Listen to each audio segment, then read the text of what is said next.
Students, हमने last time chapter start किया था ऑन प्रोसेस कॉस्टिंग पे। ठीक है, प्रोसेस कॉस्टिंग में हमने थोड़ा जनरल इंट्रोडक्शन देखा था और उसकी जनरल एंट्रीज देखी थी।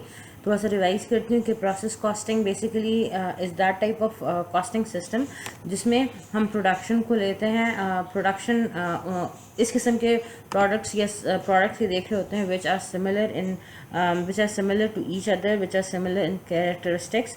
तो यहाँ पे प्रोडक्ट्स को डिफ्रेंशिएट नहीं किया जा सकता। जो प्रोडक्ट होता है जिसकी हमने कॉस्टिंग करनी होती है, हम उसको डिफ्रेंशिएट नहीं कर सकते as a single unit, as a single job. Production passes through certain steps or processes, तो फिर वहाँ पे हमारे पास ज़रूरत पड़ती है कि हम जो कॉस्ट एस्टिमेट करें, कॉस्ट कैलकुलेट करें, वो करें based on the entire process of production. ठीक है, नॉर्मली इस किस्म की कॉस्टिंग के लिए आप पहले total cost of a process find करते हो, फिर देखते हो उस प्रोसेस से कितने यूनिट्स बने हैं। ठीक है, और उस प्रोसेस की total cost divide by number of units करके आपको पर यूनिट कॉस्ट पता चल जाती है। हमने इसके लिए कुछ जनरल एंट्रीज भी देख ली थी। आज हम बात स्टार्ट करते हैं ऑन कंटिन्यू करते हैं आगे, और हमारा पहला टॉपिक है आज का, that is equivalent units of production. Process costing में एक टर्म यूज़ होता है इक्विवेलेंट यूनिट्स का, which helps us in estimating the accurate cost of each process. कि एक प्रोसेस पे लेट्स सपोज प्रोडक्शन होती है हमारे पास, लेट्स सपोज कोई आइटम, कोई प्रोडक्ट ए बनता है and it passes through 3 processes, process A, process B and process C. तो अगर मैंने फाइंड आउट करना हो कि प्रोसेस ए पे कितना खर्चा आया, तो आई शुड नो, क्योंकि मैंने भी पहले कहा कि यहाँ पे हम कॉस्ट कैलकुलेट करते हैं बेस्ड ऑन कितनी प्रोडक्शन हुई है। ठीक है, तो अगर मुझे पता हो कि भाई प्रोसेस ए से मैंने अगर प्रोसेस ए की कॉस्ट कैलकुलेट करनी है, तो आई शुड नो कि प्रोसेस ए में एक्चुअली कितने प्रोडक्ट के ऊपर खर्चा आया है। ठीक है, तो इधर यहाँ पे हमारे पास एक इक्विवेलेंट यूनिट ऑफ प्रोडक्शन का कॉन्सेप्ट इस्तेमाल होता है। एंड नाउ लेट्स सी कि what is meant by equivalent units. Equivalent units are the product of the number of partially completed units and the percentage of completion of those units. Basically अगर आप देखो, जब आप production करते हो, production process हो रहा होता है, तो एक यूनिट को बनाने में आपके पास क्या होता है कि उस पर रॉ मटेरियल लग रहा होता है, लेबर लग रही होती है, ओवरहेड कॉस्ट लग रही होती है। वो यूनिट कंप्लीट हो जाता है तो हम कहते हैं कि इस यूनिट के ऊपर 10 रुपीज़ का खर्चा आया। तो 10 रुपीज़ का खर्चे का मतलब था कि टोटल इस पर raw material plus labour cost plus overhead cost 10 rupees I है, तो मैं कहती हूँ कि एक यूनिट पे 10 रुपीज़ का खर्चा आया है। लेकिन अब प्रोसेस कॉस्टिंग में क्या होता है कि एक यूनिट नहीं होता, बहुत सारे यूनिट्स होते हैं। ठीक है, बैचेस में, ग्रुप में प्रोडक्शन हो रही होती है। ठीक है, तो अब अगर प्रोसेस ए से एक प्रोडक्शन गुजर रही है, उसके ऊपर कुछ खर्चा आ रहा है, मटेरियल लग रहा है, लेबर लग रहा है, ओवरहेड लग रहा है, तो एक यूनिट पे नहीं लग रहा होगा, नंबर ऑफ यूनिट्स पे लग रहा होगा। ठीक होती है बात। अब इस प्रोडक्शन में बास टाइम, इस किस्म की प्रोडक्शन में बास टाइम होता है ऐसा है कि हमारी जो प्रोडक्शन होती है वो कंप्लीट नहीं होती है एक प्रोसेस के अंदर। ठीक है, लेट्स सपोज हमने जनवरी का स्टार्ट था, जनवरी के स्टार्ट में हमने रॉ मटेरियल और लेबर वगैरह की कंजम्पशन के बेसिस पे हमने प्रोडक्शन स्टार्ट की इन प्रोसेस 1। ठीक है, डे एंड हुआ, जब पूरा दिन ख़त्म हुआ, तो उस प्रोसेस ए में कुछ ऐसी सिचुएशन होगी कि कुछ यूनिट्स ऐसे होंगे जो कि कम्प्लीटली प्रोड्यूस हो चुके होंगे। ठीक है, कंप्लीट हो चुके, 100% कंप्लीट हो चुके होंगे। कुछ यूनिट्स ऐसे होंगे जो कि 100% कंप्लीट नहीं होंगे।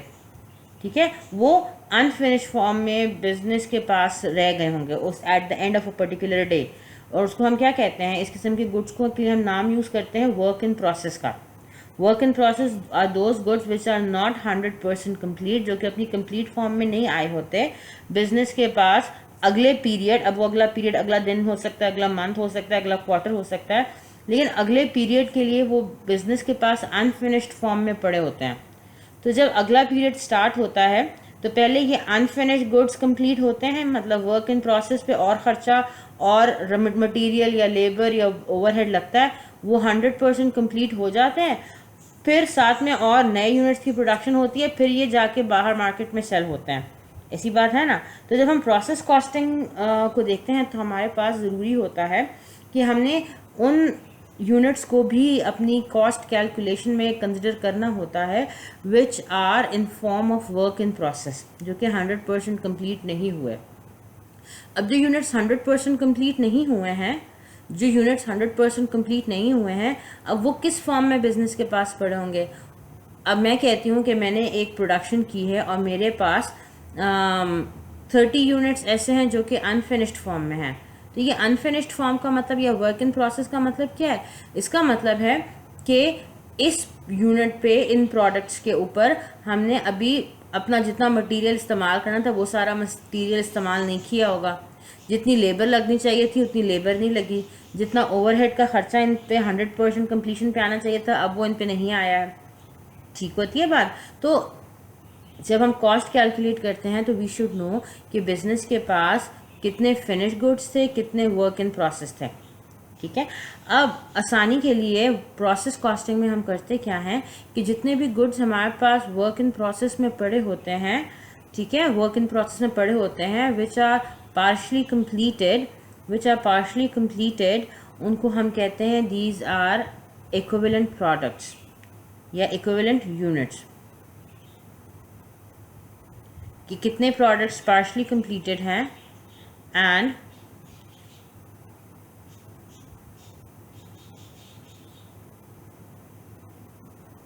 इन पे कितना और कंजम्पशन हो के कितनी परसेंटेज इन पे हमने अपना लेबर कॉस्ट, कितनी परसेंट हमने मटेरियल कॉस्ट, कितनी परसेंट हमने ओवरहेड कॉस्ट इनके ऊपर लगा ली है। इससे हमें पता चलता है कि हमारे पास कितना परसेंट अनफिनिश्ड गुड पड़ा हुआ है, कितना परसेंट वर्क इन प्रोसेस पड़ा है। मतलब कि मेरे पास जब मैं कंपनी की कॉस्ट मैनेजर हूँ, मेरे पास अगर वर्क इन प्रोसेस का डेटा आएगा तो साथ में मुझे ये बताया जाएगा कि आपके पास let's suppose 100 units work in process में पड़े हुए हैं जिनके ऊपर 50% मटेरियल इस्तेमाल हो चुका है। इसका मतलब है तो कॉस्ट मैनेजर को पता चल जाता है इस इंफॉर्मेशन की, अच्छा जो वर्क इन प्रोसेस है अभी इसके ऊपर 50% मटेरियल का खर्चा और आना है। ठीक होती है बात? मेरे पास वर्क इन प्रोसेस की इन्फॉर्मेशन आएगी तो साथ में मुझे मेंशन किया जाएगा जो वर्क इन प्रोसेस हैं शायद इन पे मटेरियल सारा कंज्यूम हो चुका है, मटेरियल लग चुका है, लेकिन इनकी कंडीशन ऐसी है कि अभी इनके ऊपर थोड़ा सा लेबर ने काम और करना है, थोड़ा सा ओवरहेड का खर्चा और आना है। तो लेट्स सपोज मेरे पास इन्फॉर्मेशन आएगी कि जिस पे 75% labour cost and overhead cost तो लग चुकी है, मटीरियल कॉस्ट इज कंप्लीट।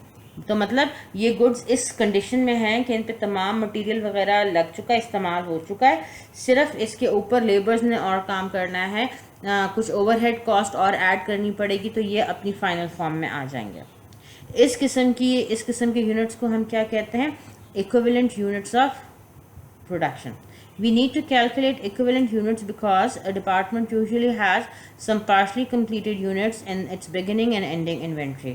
तो क्योंकि ये partially completed units work in process हमारे beginning inventory में भी हो सकता है, ending inventory में भी हो सकता है, इसलिए हम equivalent units calculate करते हैं। हम actual units completed की बात नहीं करते जब हम process costing की बात करते हैं। हम कह रहे हैं कि मैं कहती हूँ कि जी मेरे पास एक प्रोसेस ए में खर्च कॉस्ट आई है लेट्स सपोज $1000 की, तो ये $1000 सिर्फ और सिर्फ यूनिट्स कंप्लीटेड पे नहीं लगा, कंप्लीट यूनिट्स पे नहीं लगा, बल्कि ये इक्विवेलेंट यूनिट्स पे लगा है। इसमें कंप्लीट यूनिट्स भी इंक्लूड होंगे और साथ में वो पार्शियल यूनिट्स भी कंप्लीट होंगे, इंक्लूड होंगे जिनके ऊपर अभी हमने पूरी तरह कॉस्ट नहीं लगाई है। ये बात समझ में आती है? तो इस सिचुएशन में जो हमारे टोटल यूनिट्स होते हैं सिर्फ कंप्लीटेड यूनिट्स को इंक्लूड नहीं किया जाता अपने डिसीजन मेकिंग, बल्कि हम डिसीजन मेकिंग के लिए कैलकुलेट करते हैं इक्विवेलेंट यूनिट्स। और इक्विवेलेंट यूनिट्स बेसिकली शो करता है कि एक्चुअली कितने यूनिट्स पे कितना खर्चा आया है। अब इसमें कंप्लीट यूनिट प्रोसेस को भी कंसिडर करना होता है। The basic idea behind equivalent units is described in this slide. Basically equivalent units को हम इस तरह से ट्रीट करते हैं। Let's assume यहाँ पे एक एग्जांपल में है कि मेरे पास 2 हाफ कप और हाफ कप पानी पड़ा हुआ है किसी ग्लास में, ठीक है ना, 2 कप्स हैं, उनमें वो दोनों कप्स हाफ हाफ फिल्ड हैं। तो ये जो 2 हाफ फिल्ड कप्स हैं ये बेसिकली इक्वल्स टू 1 कप होता है ना भाई। वैसे तो अगर दोनों अलग अलग पड़े हुए हैं तो मेरे पास, मैं किसी को ये भी कह सकती हूँ कि मेरे पास 2 हाफ कप पानी पड़ा हुआ है, और इन अदर टर्म्स में ये भी तो कह सकती हूँ कि मेरे पास 1 कप कंप्लीट पानी पड़ा हुआ है। दोनों बातों का मतलब एक ही है ना। तो बिल्कुल यही कॉन्सेप्ट अप्लाई होता है जब हम करते हैं बात किसकी, इक्विवेलेंट यूनिट्स की। फॉर एग्जाम्पल अगर मेरे पास इंफॉर्मेशन हो कि we have 1000 units which are 70% complete, 1000 units जो कि 70% कंप्लीट हैं, तो मैं इस 1000 यूनिट्स विच आर 70% कंप्लीट इनको कन्वर्ट कर सकती हूँ इक्विवेलेंट यूनिट्स में, और मैं कहूँगी कि इसका मतलब है ये जो 1000 यूनिट्स हैं जिन पे अभी 30% काम और होना है, इनको मैं कंबाइन करके ये कह सकती हूँ कि they are equivalent to 7000 complete units. ये आया कैसे मेरे पास, 1000 का 70% होता है 7000। अगर ऊपर की आप एग्जांपल में देखो जहाँ पे हमने हाफ कप की बात की हुई थी, तो ये हाफ कप मीन्स 50% कंप्लीट है दोनों। तो दो 50% कंप्लीट हैं अगर यूनिट्स, तो इनको मैं कंबाइन कर दूँ तो this will be 2 into 0.5 which is equals to 1 cup. तो 2 कप 50% कंप्लीट है, तो 2 into 50% इज इक्वल्स टू 1, मतलब इन दोनों को कंबाइन करके मेरा एक कप कंप्लीट होता है। सिमिलरली अगर हम कहते हैं कि 1000 यूनिट्स आर 70% कंप्लीट, तो they are equivalent to 1000 into 0.7 या 1000 into 70% which is equals to 7000 complete units. तो अगर प्रोसेस कॉस्टिंग में हमारे पास ये इंफॉर्मेशन होती है कि some units are partially complete, then we need to calculate the equivalent units, which tells us an estimate of completed units या units on which certain cost has been incurred. Example से यहाँ पे इस चीज़ को ज़रा क्लियर करते हैं। For the current period John started 15,000 units and complete 1000 units, leaving 5,000 units in process that are 30% complete. How many equivalent units of production did Jones have for the period? अब हुआ क्या है कि जॉन्स ने कोई worker है जिसने 15,000 units पे काम स्टार्ट किया। इन 15,000 में से 1000 यूनिट्स कंप्लीट हो गए और 5,000 यूनिट्स ऐसे थे जो वर्क इन प्रोसेस की फॉर्म में थे, मतलब which are not complete, which were not converted into finish goods, वो वर्क इन प्रोसेस की फॉर्म में थे। और इनके ऊपर कितना काम हो चुका था, दे वर 30% कंप्लीट, मतलब 30% कंप्लीट होने का मतलब है कि इन पे 30% का खर्चा कर चुके हैं ना। ठीक है, तो अगर हमने फाइंड आउट करना हो इक्विवेलेंट यूनिट्स तो हम किस तरह फाइंड करेंगे। अब देखो इक्विवेलेंट यूनिट्स का मतलब है कि वो यूनिट जिनके ऊपर खर्चा आया है। तो एक तो 1000 यूनिट्स पे बिजनेस ने खर्चा किया है, 1000 यूनिट्स पे कॉस्ट लगी होगी, 1000 यूनिट्स पे कॉस्ट आई होगी, और बाकी कितने पे कॉस्ट आई होगी, 30% ऑफ 5000 यूनिट्स पे कॉस्ट आई होगी। ऐसी बात है ना, क्योंकि 5000 यूनिट्स ऐसे थे 30% कंप्लीट थे। 30% कंप्लीट होने का मतलब है इनके ऊपर 30% खर्चा हम कर चुके हैं। क्लियर होती है बात। तो इस कॉन्सेप्ट के अकॉर्डिंगली अगर हमने equivalent units of production find करना हो तो it will be 1000 plus 30% of 5000, मतलब 5000 इंटू 30% प्लस 1000 यूनिट्स, तो इट विल गिव्स आंसर 11,500। और ये 11,500 आया कैसे है, 1000 कंप्लीट यूनिट्स हैं और 5,000 यूनिट्स ऐसे थे जो 30% कंप्लीट थे। तो इन दोनों को ऐड करके हमारे पास total number of equivalent units आ जाता है 11,500। यहाँ तक बात समझ में आती है। अब इक्विवेलेंट यूनिट्स को हम जब प्रोसेस कॉस्टिंग में एक्चुअली कैलकुलेट करते हैं तो we have basic two methods which can be used. One is the weighted average method and the other one is first in first out method. पहले हम weighted average method को देखेंगे और फिर first in first out method को देखेंगे। दोनों का जो बेसिक कॉन्सेप्ट है वो हम पहले भी फाइनेंशियल मैनेजमेंट में डिस्कस कर चुके हैं। weighted average में यूनिट्स की एवरेज कैलकुलेट की जाती होगी। फर्स्ट इन फर्स्ट आउट का मतलब ये है कि जो पहले आया वो पहले जाएगा, तो यही कॉन्सेप्ट यहाँ पे भी अप्लाई होगा। इसको आगे डिटेल में हम देखते हैं वन बाय वन। पहले हमारा डिस्कशन का फोकस है on computing the equivalent units of production using the weighted average method. There are a few characteristics of weighted average method. The weighted average method makes no distinction between work done in prior or current period. क्योंकि weighted average calculate करना है तो हम तमाम काम को एक ही तरह से ट्रीट कर रहे होते हैं। ये हम नहीं डिस्टिंग्विश कर सकते कि ये काम पहले किया था, ये काम बाद में किया, ये यूनिट पहले बना, ये यूनिट बाद में बना। Blends together units and costs from prior and current period. The equivalent unit production for a department has the number of units transferred to the next department plus the equivalent units in the department's ending work in process inventory.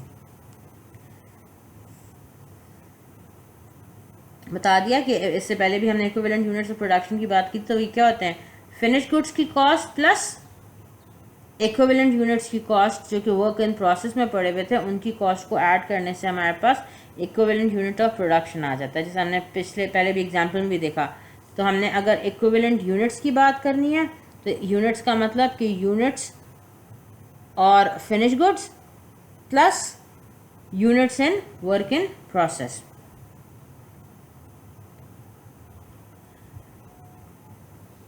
अब अगर हम cost की बात करें तो देखो, एक product को बनाने पे 3 तरह की कॉस्ट आती है, direct labour cost, direct material cost and overhead cost.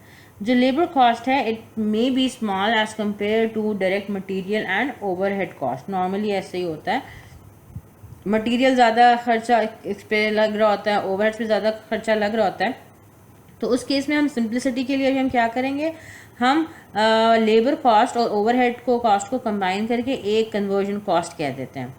ठीक है, तो नॉर्मली होता ये है कि जब हम प्रोडक्शन की बात करते हैं ना, तो प्रोडक्शन पे हम 2 तरह की जनरलाइज कॉस्ट कह रहे होते हैं कि एक प्रोडक्ट को बनाने पे एक मटेरियल लगा और दूसरा इस मटेरियल को फिनिश गुड में कन्वर्ट करने पे खर्चा लगा, which includes both the direct material and which includes the direct labour and overhead cost.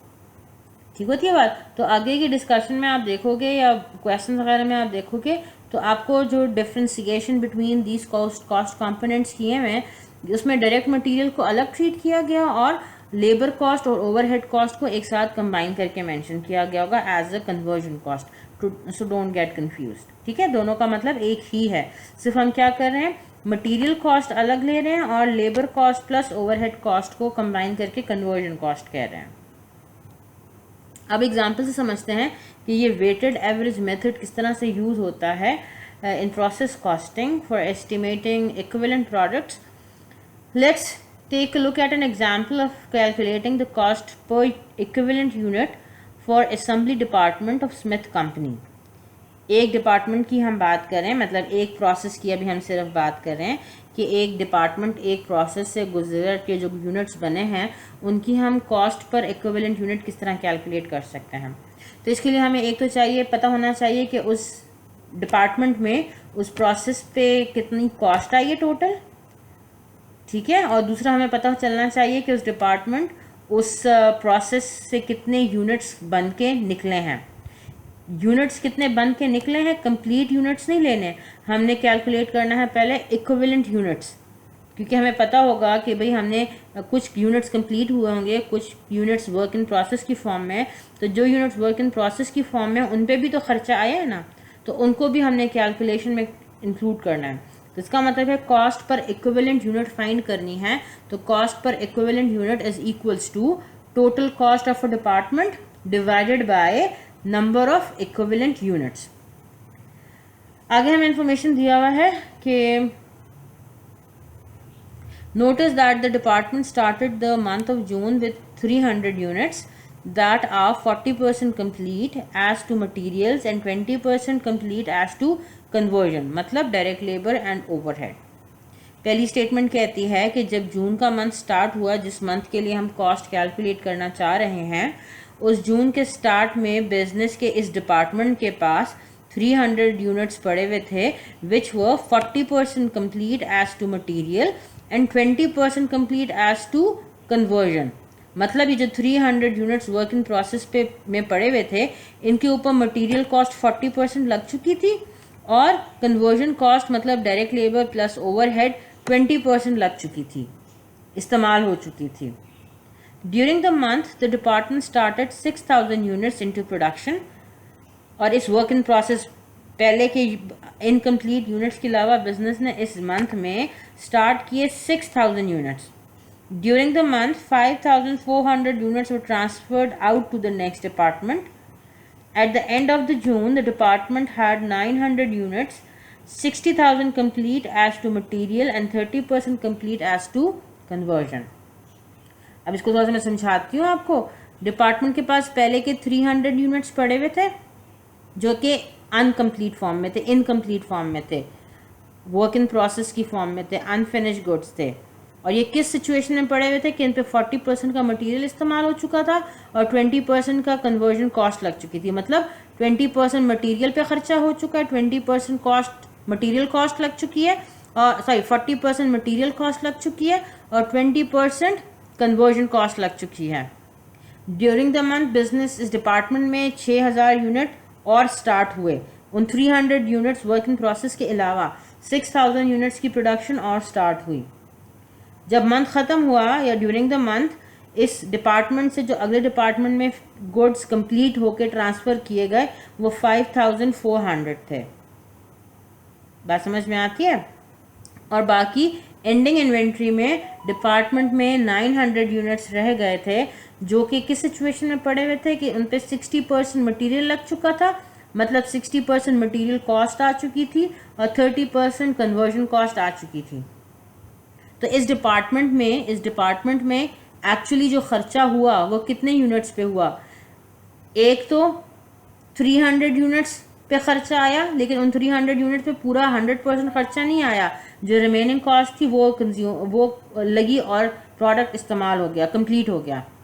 दूसरा जो 6000 यूनिट्स थे उनके ऊपर खर्चा आया, लेकिन इन तमाम 600 पे खर्चा नहीं आया। क्यों? क्योंकि अभी कुछ 900 यूनिट्स रह गए थे जो अनकम्प्लीट फॉर्म में थे, तो उन पे भी टोटल कॉस्ट नहीं लगी है, 100% खर्चा नहीं हुआ है। उन पे कितना कितना खर्चा आया? 60% मटीरियल पे खर्चा आया, 30% कन्वर्जन पे खर्चा आया है। आगे लिखा है since the department began the month with 300 units and started 6000 units we have 600 and 300 units to account for, लेकिन out of these 6300 units only 5400 were completed and transferred. क्यों? क्योंकि बाकी के जो 900 थे they remained in the work department, as work in process inventory. ठीक होती है बात? यहाँ पे अगर इस डेटा को हम थोड़ा सा अपने समझने के लिए समराइज करें इन टेबुलर फॉर्म, तो हमारे पास आएगा कि जी during the month of June जो वर्क इन प्रोसेस जहाँ से प्रोडक्शन स्टार्ट हुई थी, मंथ स्टार्ट हुआ था, 300 यूनिट्स पड़े हुए थे जिन पे 40% मटीरियल लग चुका था, मतलब 40% मटीरियल कॉस्ट आती है और 20% कन्वर्जन कॉस्ट आती है। ड्यूरिंग द मंथ 600 यूनिट्स की प्रोडक्शन स्टार्ट हुई। कितने यूनिट्स ट्रांसफ़र हुए कंप्लीट हो के इस डिपार्टमेंट से? Those were 5400। अभी जो 5400 यूनिट्स बाहर निकले हैं, अब हमें कैसे पता चलेगा कि इसमें पहले वर्क इन प्रोसेस वाले भी इंक्लूड होंगे और कुछ जो इस मंथ में प्रोडक्शन हुई है 6000 उसमें से भी कुछ इंक्लूड होंगे? तो वेटेड एवरेज है, तो we need to estimate the cost per unit based on average system. ठीक है ना? तो हम ये नहीं कह सकते कि पहले 300 कंप्लीट हुए कि पहले 6000 में से 5400 आगे ट्रांसफ़र किए गए, ये कोई डिस्टिंग्विशिंग नहीं हो सकती है, इसलिए हम यहाँ पे वेटेड एवरेज मेथड यूज़ कर रहे हैं। फिर हमें ये भी इंफॉर्मेशन पता चली है, बताई गई है कि जी जो work in process at the end of month June था, जो कि अगले पीरियड में ट्रांसफ़र कॉस्ट होगी, अगले डिपार्टमेंट के पास अगले पीरियड की कॉस्ट लगेगी में होगा, that is 900 units in form of not completed work in process था, जिनके ऊपर 60% मटीरियल कॉस्ट लग चुकी थी एंड 30% कन्वर्जन कॉस्ट लग चुकी थी। अब हमने अगर कैलकुलेट करना है इक्विवेलेंट यूनिट्स, तो सबसे पहला हमारा स्टेप ये होता है we need to identify the units completed and transferred out of assembly department in June. तो पहला स्टेप जब हम कैलकुलेट कर रहे होते हैं इक्विवेलेंट यूनिट्स को, तो फर्स्ट ऑफ ऑल हमने लिखना है क्या? वो number of units which were completed and transferred out of a department और अ प्रोसेस इन जून। तो units completed and transferred out of the department in June वो 5400 क्वेश्चन में लिखा हुआ था।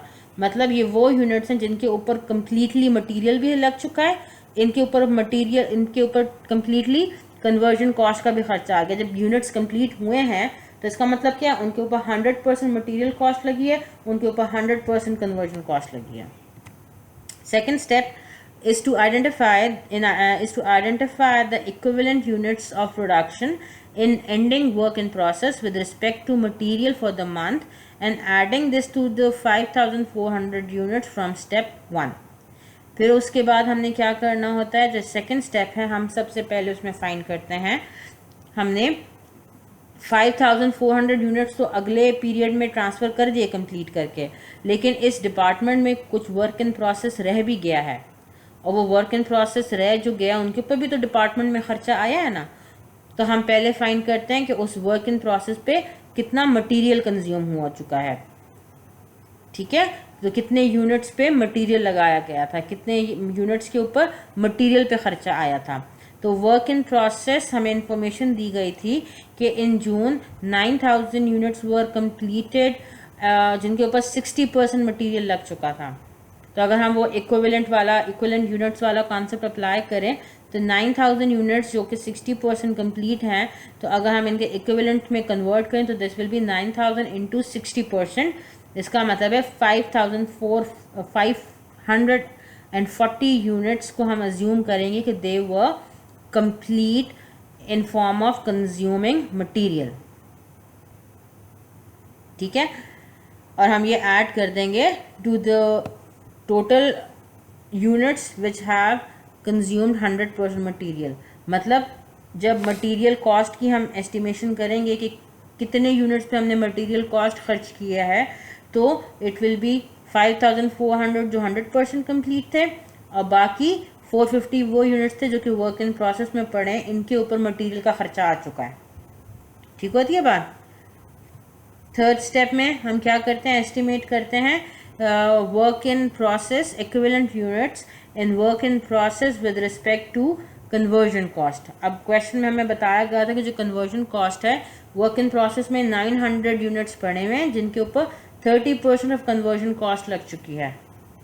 तो हमने इक्विवेलेंट यूनिट्स में कन्वर्ट करना है, तो हम क्या करेंगे 900 units into 30% which is equals to 270 units add कर देंगे to the completed units under conversion column, जो ये शो करता है कि जो हमने labour cost plus overhead cost मतलब कन्वर्जन कॉस्ट लगाई थी वो कितने यूनिट्स पे लगाई थी। एक तो 5400 यूनिट्स पे लगाई, बाकी की कॉस्ट कन्वर्जन कॉस्ट लगी ऑन 270 इक्विवेलेंट यूनिट्स। तो टोटल कितने इक्विवेलेंट्स पे हमने मटेरियल पे खर्चा किया 5940, और कितना हमने खर्चा किया कन्वर्जन कॉस्ट लगाई मटीरियल कितने यूनिट्स पे लगाई है 5670 पे लगाई है। यहाँ तक बात समझ में आती है।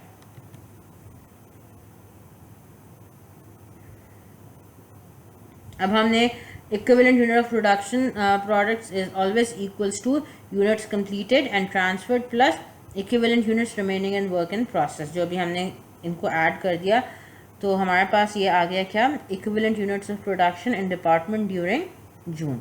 मतलब 5940 यूनिट्स पे मटेरियल लगी है और 5670 यूनिट्स के ऊपर कन्वर्जन कॉस्ट लग चुकी है।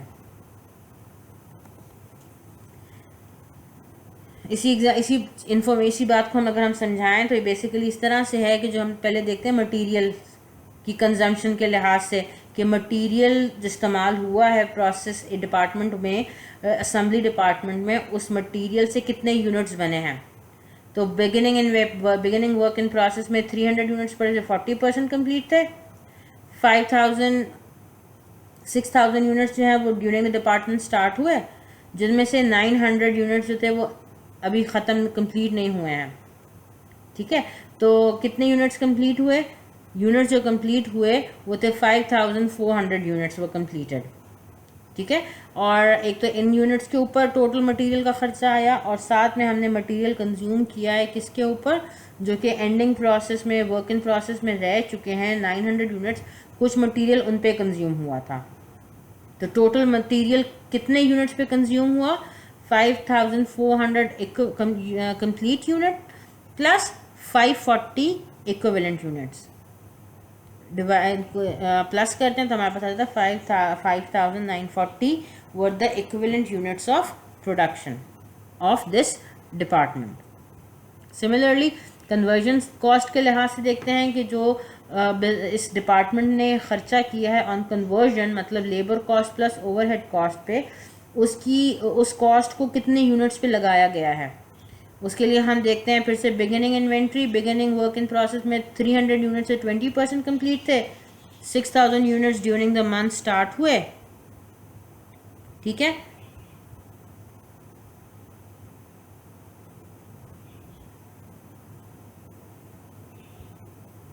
और बाकी 900 यूनिट्स जो 30% पे लेबर कॉस्ट लग चुकी थी वो अनफिनिश फॉर्म में मंथ के आखिर में रह गए।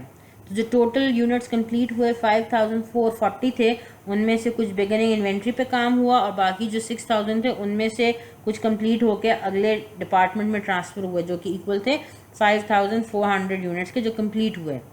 तो एक तो कन्वर्जन कॉस्ट लगी इन 5400 यूनिट्स पे और बाकी की कन्वर्जन कॉस्ट लगी किसके ऊपर, जो 900 यूनिट्स रह चुके हैं, 30% कंप्लीट थे, बाकी की 30% कॉस्ट लगी उन 900 यूनिट्स पे। तो 900 इंटू 30% इक्वल्स टू 270, ऐड करते हैं तो 5670 is the equivalent unit of production. यहाँ तक बात समझ में आती है। अब हमने number of equivalent units of production calculate कर लिया है। Now compute cost per equivalent unit using the weighted average method. अब पहले हमने क्या किया, number of equivalent units calculate किए।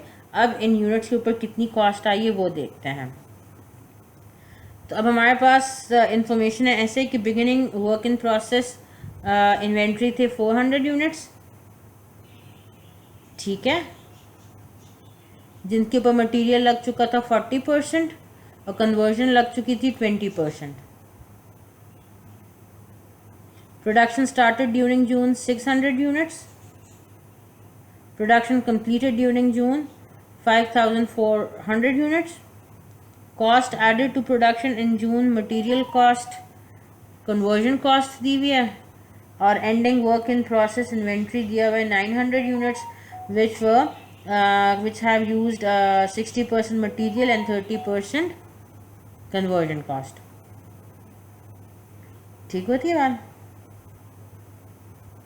अब आपको कॉस्ट का डेटा अगर गिवन है तो अब हमने ये कॉस्ट का डेटा किस तरह से, मतलब नंबर ऑफ यूनिट्स तो हमने देख लिया, ठीक है। अब वो जो बिगिनिंग इन्वेंट्री में 400 यूनिट्स थे जो कि 40% कंप्लीट थे by consumption of material and 20% complete थे by consumption of conversion cost, उनके ऊपर एक्चुअली कॉस्ट कितनी आई हुई है वो हमारे अमाउंट्स दिए हुए $6,011 119 एंड 3,920, ठीक है। फिर जो कॉस्ट ड्यूरिंग द जून जितना बिजनेस ने मटेरियल इस्तेमाल किया इस डिपार्टमेंट में, जितनी कन्वर्जन कॉस्ट पे खर्चा आया वो आपको दिया हुआ है। तो अब हम इस इंफॉर्मेशन को यूज़ करके कंप्यूट करते हैं कॉस्ट को। The formula for computing the cost per equivalent unit is cost of beginning work in process plus cost added during the period divided by equivalent units of production. Cost of beginning work in process plus cost added during the period divided by equivalent unit of production. ये formula है for calculating cost per equivalent unit. तो अगर हम इसको schedule की form में बनाएं, table की फॉर्म में बनाएं, तो हम पहले सबसे लिखेंगे cost to be accounted for, कितनी कॉस्ट हमने देखनी है जिसको यूज़ करनी है या हमने अकाउंट करना है जिसके लिए। तो वर्क इन प्रोसेस और 1 जून में कितनी टोटल कॉस्ट थी, आपको इस स्लाइड में दिया हुआ है कि वर्क इन प्रोसेस पे मटेरियल पे लगा है इतना खर्चा और कन्वर्जन पे लगा है इतना खर्चा। 6000 जो मटेरियल कॉस्ट है, 6119 एंड 3920 कन्वर्जन कॉस्ट है। ये बिगिनिंग वर्क इन प्रोसेस पे जो डिपार्टमेंट में ख़र्चा आया हुआ है ये वो अमाउंट है। तो हमने कॉस्ट ऑफ बिगिनिंग इन्वेंट्री लिख दी है मटेरियल के लिहाज से 6119 एंड 3920 कन्वर्जन के लिहाज से, इन दोनों को ऐड कर टोटल कॉस्ट आ गई आपके पास, ठीक है। Cost added in this department during this department, वो हमारे पास क्वेश्चन में गिवन है कि cost added to production in June, material cost लगी है जी इतने डॉलर्स और कन्वर्जन कॉस्ट लगी है $81,130, लिखे हुए ना अमाउंट, ठीक है। तो ये वाले अमाउंट हम यहाँ पे लिख देते हैं कि cost added in assembly materials पे $1,118,620 एंड $81,130, इनको ऐड करते हैं तो टोटल कॉस्ट आ जाते हैं। मटेरियल्स पे कितनी खर्चा आया है, 6119 प्लस $118,621 को ऐड करते हैं, कन्वर्जन वाले कॉलम को ऐड करते हैं तो टोटल कॉस्ट आ जाती है, ठीक है। फिर हमने पिछले की स्लाइड्स में देखा था कि मटेरियल कंजम्पशन के लिहाज से इक्विवेलेंट यूनिट्स कितने थे, कितने यूनिट्स पे मटेरियल पे खर्चा आया था, कितने यूनिट्स पे कन्वर्जन पे खर्चा आया था। वो यूनिट इक्विवेलेंट यूनिट्स हमने जो कैलकुलेट किए थे वो यहाँ पे नीचे लिख दिए गए हैं। ये शो करता है कि जो मटेरियल कॉस्ट टोटल आई है ये आई है 5940 यूनिट्स पे, जो कन्वर्जन कॉस्ट लगी है वो टोटल लगी है 5670 यूनिट्स पे। तो अगर हमने कैलकुलेट करना होगा कॉस्ट पर इक्विवेलेंट यूनिट तो वो किस तरह कर सकेंगे, 5000 जो total cost material cost divided by number of units आपके पास आ जाएगा, पर यूनिट मटेरियल कॉस्ट कितनी लगी है, and total conversion cost divided by number of units आपके पास आ जाएगा $15, विच शोज कि total per unit conversion cost कितनी लगी है। Total cost of unit find out करना है तो हम क्या करेंगे, material cost per unit plus conversion cost per unit, $21 plus $15 equals to $36 is the cost per unit, cost per equivalent unit। यहाँ तक बात कुछ समझ में आती है, आगे इसको कंटिन्यू करेंगे अगले लेक्चर में। ओके जी, थैंक यू।